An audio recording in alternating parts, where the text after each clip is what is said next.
Hello, everybody. So today I want to talk about a lifestyle stock that recently IPO'd that is called Cava. And I titled this video, Is Cava the Next Chipotle?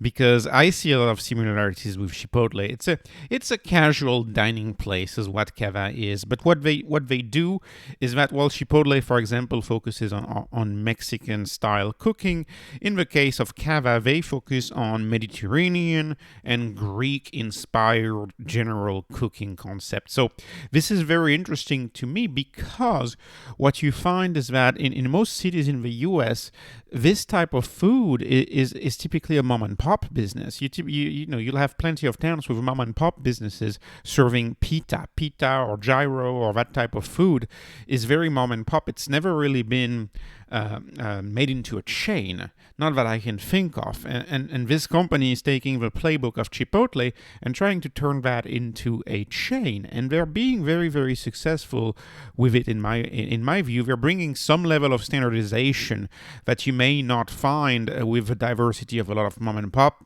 business. And of course, they have professional photographers taking pictures of the meals. I mean, it looks very tasty in my view. I've never been. I should go. There's a few in my area. I should go and try it out.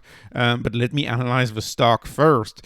So what is this, right? So it's oddly like a Chipotle, but instead of selling a burrito, they're selling a pita. So they're kind of going after a white space in the marketplace that has never been exploited by a chain. And really, their space in the marketplace has been mostly exploited by mom and pop businesses. Of course, with all of these types of initially Subway-inspired businesses, because Subway really launched the idea of hyper-personalization. You get into a situation where you can have over 17 billion possible combination. I mean, it's obvious when you multiply each of these, you get to a crazy number. So really, you can hope to satisfy each customer's individual need with this setup. And they also have an interesting tiny retail business, which is a minor share of the business, but nonetheless brings them visibility. This is a little bit like Hims. Hims, if you follow Hims stock, they have a retail division and retail products. It brings legitimacy to the business. I think the retail business of Cava, even though it's really not a very profitable business, it brings legitimacy to the brand and has people go through the stores so that they actually make much more money in the stores.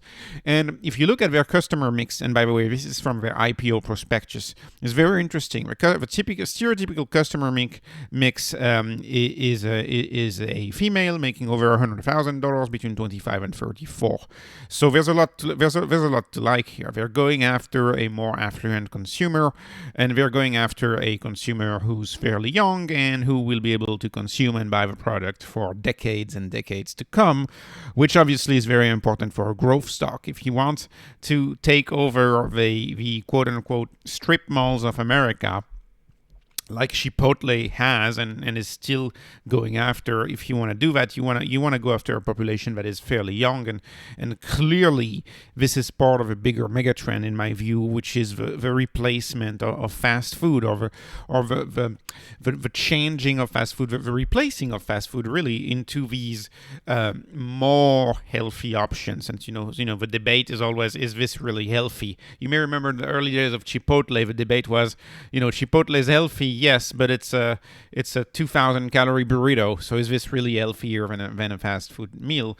Anyways, that's a marketing question more than a true question. You can probably make any food you want either healthy or unhealthy, but this is well rooted within the mega trend of people trying to eat more healthfully.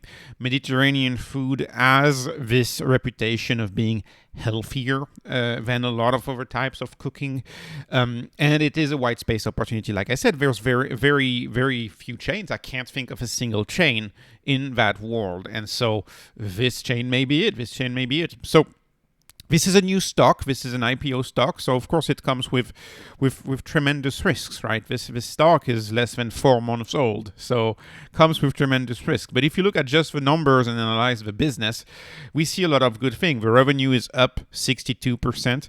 They are cash flow positive per adjusted EBITDA, right? So they still have stock-based comp, so they're technically still losing money a little bit because of stock-based comp. But as far as I'm concerned in my style of investing, I look at adjusted EBITDA. The cash flow is positive, so it's all good. We're not running out of cash. If you look at their restaurant count, they're steadily growing restaurants year after year. If you look at their same restaurant sales, right? So how much more a restaurant, once it's set up, sells each year? How many customers do they get? You know, how many recurring customers do they build and get year after year? That's the same sales, same restaurant sales. You know, we're getting between a 15 and 20% growth in general per year in same restaurant sales, which is also very, very good. And the profit margin is also going up. And of course, the more important, when you look at the revenue over the long run, this is from their IPO prospectus, over the long run, they've grown revenue at 49% CAGR since 2016. So this is really great. And quick thing, when they IPO'd, they had a change in their fiscal year and in the way the calendar changed. So one quarter was bundled with other quarters. So the reason why you see a little 1 here, Q1 23, Q1 23, Q1 23, the reason why you see these numbers, take them with a grain of salt, because they are due to their change in the fiscal year and how the fiscal year is being changed because they IPO'd and now they do a different fiscal year. So that's just something to put out there. No, this is not a drop of sales. This is just an artifact of their accounting. So great growth numbers. And if you look at the outlook and the guidance, so we can see, I mean, it's not even funny. They're only in 22 states, right? There's plenty of states they haven't been to. You know, I mean, they're not in Illinois, right? They're not in major U.S. states. If you look at this, they're not in Washington State. They're missing a bunch of the Midwest. It's like they've ignored the Midwest. It's very interesting. I don't know why. But anyways, there's plenty of quote unquote hip customers or hip places scattered throughout the US, and obviously they can they 10x the number of restaurants? In my view, yes, they can 10x the number of restaurants. You know, they only have right now 279 restaurants. I don't have any issue imagining the terminal number of restaurants for this business to be more than 2,000. And this is also a business that can go internationally, just like Chipotle is doing. Their restaurants are wholly owned. So lots of benefits, right? They capture a lot of that value creation with that. And what is the long-term outlook? The long-term outlook is between 65 and 70 new restaurants that they're going to open. They're still hoping to grow their same sales restaurant sales, 13 to 15%. The restaurant level margin, profit margin is really great. Profit margin is typically a metric I don't really use too much because I prefer gross margin. But for this type of stock, I see why they use profit margin, because you'll find that the gross margin and the profit margin, we don't see that stark of a difference. So that's why they use it. But that's okay. So 23%, that's excellent as far as profit margin goes. And they are adjusted EBITDA positive. Like I said, of course, they are investing heavily in opening restaurants. So we're going to have some of that investment that keeps going. This is a business that I would not look at owning for anything less than 10 years because it's a long-term hold. It's a long-term play. So let me finish this video with the question, is this the next Chipotle? Is this a stock that is worth buying? So there's few analysts have given us estimates on this stock. So I have to go ahead and try to calculate it myself. So they are telling us that they're going to open, I'm going to call it 67 new restaurants in the next 12 months. So 67 restaurants in the next 12 months. And knowing that I put this year, I put it forward. I know we're in the middle of 2023, but I'm using this as forward guidance. I'm assuming they're going to keep the inertia. So assuming they keep the inertia, that means they would grow restaurant by 24%. And out of all of these new restaurants, right? So you have now well over 300 restaurants. on top of that, these 300 restaurants on top of that also grow their sales by 14%. So you get some diagonality in your growth, if that makes some sense. You're growing the number of restaurants, and each restaurants make more sales. And so when you add it up, do very simple back of a napkin math. You do 14%, and then you also grow by 24% the number of restaurants, plus 24 plus 14, that's plus 48%, is what I'm predicting for their growth in revenue over the next 12 months. So as you can see, we are not that far off from what they've done historically at 49% prior growth CAGR, knowing that I am not including their retail sales in there. They have a retail business. I'm not including that growth in sales in there. So this is a business that fits my criteria. It fits my criteria of over 30% growth, which is really, really what I look for. And if you look at my valuation in the way that I usually value stocks, we can see inputting these numbers with an enterprise value of 3.76. Their enterprise value over sales metric is a 5.6, and their enterprise value over gross profit over revenue growth metric of the channel is actually mid-range, maybe a little undervalued compared to the stock that I usually look at, but not enough actually to compel me to buy, because I think there's way better opportunities out there.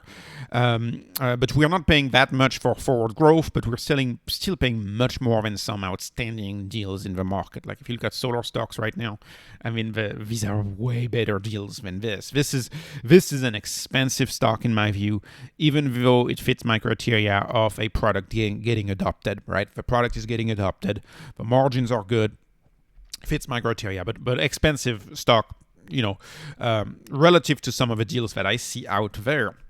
Although to a traditional investor who would look at EBITDA margins or profit margins, I think the stock would look very expensive, because the EBITDA yield this year would be at 2%, and next year, assuming 100% growth, which is just what I'm assuming from my back of a napkin, assuming that I may be a little generous here, you'd get 3% yield next year. So your EBITDA yield, you're not there. You're not there. This is an expensive company.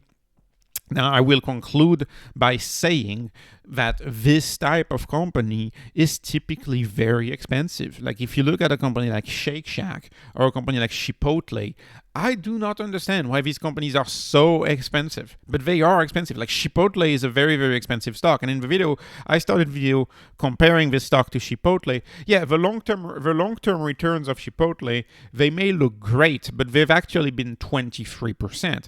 23% is really, really great over more than 15 years. 23% CAGR is outstanding. But I have a lot of stock, many stocks that I cover on the channel that are well beyond that, well beyond that. Take a Enphase, take a Tesla. So anyways, that's one aspect that I want to point out, not to mention they are competing against Chipotle. So I see I see some risks. To me this falls into the too hard category. I also can't stop thinking about the fact that this is not a company that has a factory that can scale, right? If you do manufacturing in a very large facility like a Tesla, you can scale very, very, very fast because you centralize everything. If you're a fully digital business, you can scale very fast as well.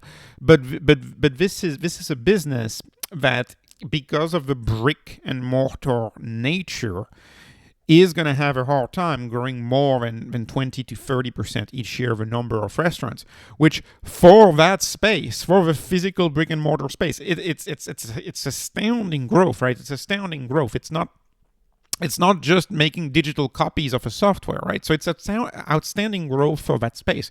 But I still think the brick and mortar type businesses are still less appealing from a growth investor standpoint than businesses that are either fully digital or that use very large facilities in order to scale. And so this is all I have to say about it. Very interesting company. If I were to buy the stock, if the stock were to crash, like if the stock were to drop over 50%, I would likely be interested, and then I would probably get myself to a Cava and try it out. But interesting story. Anyways, this was it for today's video. Hope you like the video. Not investment advice, just entertainment. Appreciate your likes, appreciate your subscribes. Thank you for watching and have a wonderful day.